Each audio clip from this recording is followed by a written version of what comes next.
Hey, I'm Chris Robley from Portland, Oregon, and I play in Chris Robley in The Fear of Heights.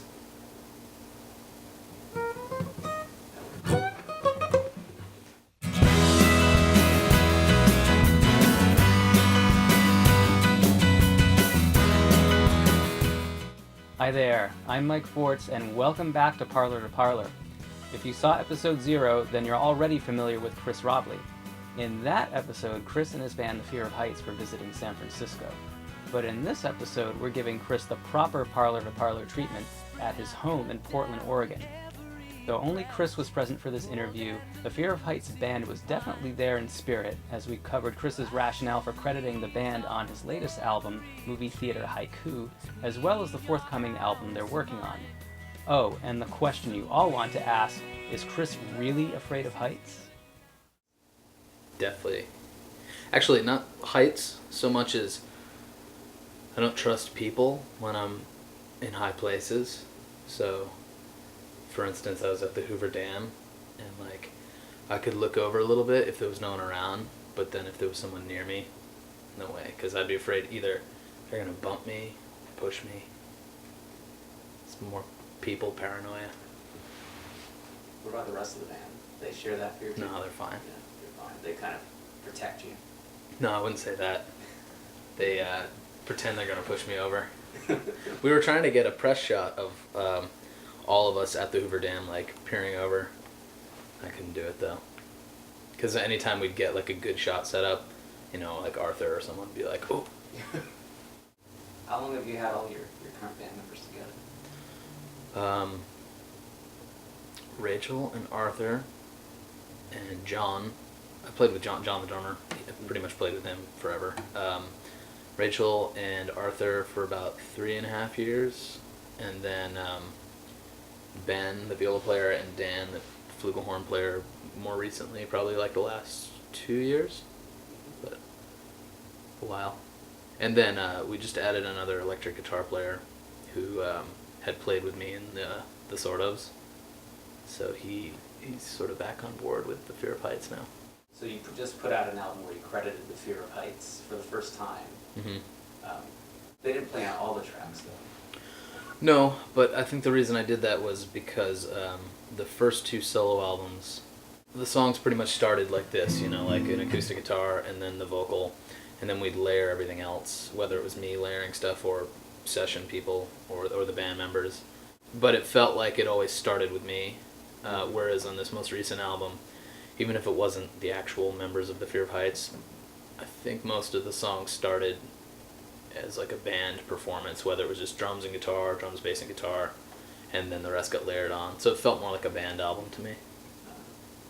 How's the next one looking as far as configuration? That one's even more of a band album. Every song except 2 was tracked, the basic tracks were tracked live. Arthur, John, and I went to Type Foundry in Portland and got drums, bass, and guitar as a foundation for everything, and then I would layer stuff,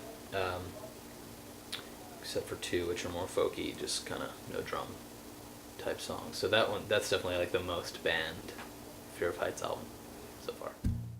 The Movie Theater Haiku album was actually started under a different title long before Chris's 2007 release, The Drunken Dance of Modern Man and Love. Here he explains the title change, and he gives us some insight into one of my favorite songs on the album, Atheist's Prayer.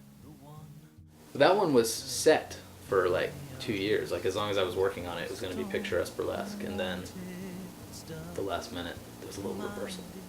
The song My Life in Film Festivals used to be called Movie Theater Haiku, and then I switched that out. Why'd you switch that out? I wanted the album to be called Movie Theater Haiku, and I don't like naming albums after songs. So, like Elvis Costello, My Name Is True. Yeah. It's not, that song's called Allison. I don't know, I just like that. I don't want to give one song too much prominence. What do they call those, title tracks or something? Tracks. Yeah, I don't like that. I suppose in some way it's a misnamed song, because the person never really declares that they don't believe. Right. It's more of an agnostic prayer or something like that, questioning. This person is addressing a very typical, the God figure with the old man, white beard, which is why there's a Santa Claus reference, but the person in the song definitely doesn't believe in that kind of a God. And so I think that's another part of it, is fleshing out what even, like, if you're addressing God, what does that even mean? What are you addressing?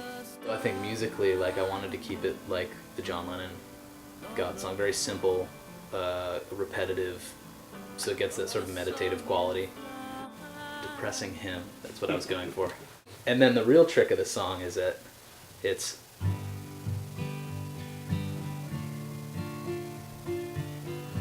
baby, now that you're leaving me, I don't want it to die. Da, da, da, da, da, da. I wanted to cry, but it's much too.